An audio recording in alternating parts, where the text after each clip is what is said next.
ሰላም ጤና ይስጥልን። የሰዓቱን ዜና እናሰማለን። ዛሬ በአፍሪካ ቀንድና በመካከለኛው ምስራቅ ሀገራት መካከል እየተከናወኑ ያሉ ሚስጥራዊ የሚመስሉ ጉዳዮችን ዓለምን እያነጋገሩ ይገኛል። የኢትዮጵያና የኤርትራ ውጥረት በበረታበት፣ የህዳሴ ግድብ ድርድር በቆመበትና የሱዳን ጦር ባለበት በዚህ ወቅታዊ ሁኔታ የአረብ ሀገራት ባለስልጣን አዲስ አበባና አስመራን እያስጨነቋት ነው። ለመሆኑ ከጀርባው ምን እየተሰራ ነው? ዝርዝሩን ይዘንላችሁ ቀርበናል። የሳውዲው አረቢያን የውጭ ጉዳይ ሚኒስትር ልዑል ፋይሰል ቢን ፍሩሃን በድንገት አዲስ አበባ ገብተዋል። ልዑሉ ከጠቅላይ ሚኒስትር አብይ አህመድ ጋር ለሰዓታት መክረዋል። ምንም እንኳን የውይይቱ ዝርዝር ሚስጥር ተደርጎ ቢቆይም ጠቅላይ ሚኒስትር አብይ አህመድ በማህበራዊ ሚዲያዎቻቸው ላይ በቁልፍ ዘርፎችና በቀጠናዊ ደህንነት ላይ ተወያይተናል ብለዋል። ሳውዲ አረብ ለኢትዮጵያ ለኤርትራ ወዳጅ እንደመሆኗም ይህ ጉዳይ በሁለቱ ሀገር መካከል የተፈጠረው የቃላት ጦርነት ላይ ለማብረር የተደረገ ዲፕሎማዊ ጥረት ሳይሆን አይቀርም ተብሏል።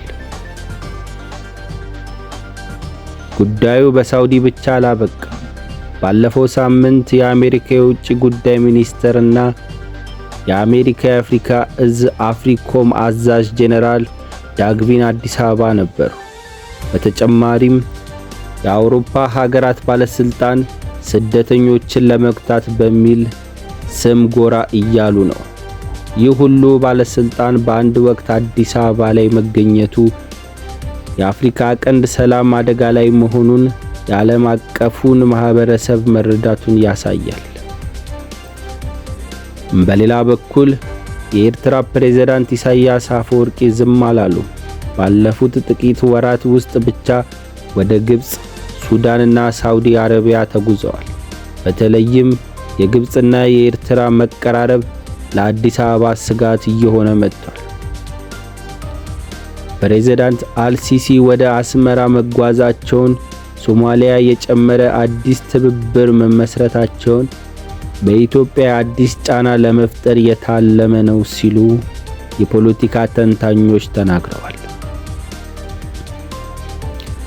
ፕሬዝዳንት ኢሳያስ በሱዳን ጦር አዛዥ በሆኑት በጄኔራል አልቡርሃን ግዛት ወደ ሱዳን አቅንተዋል።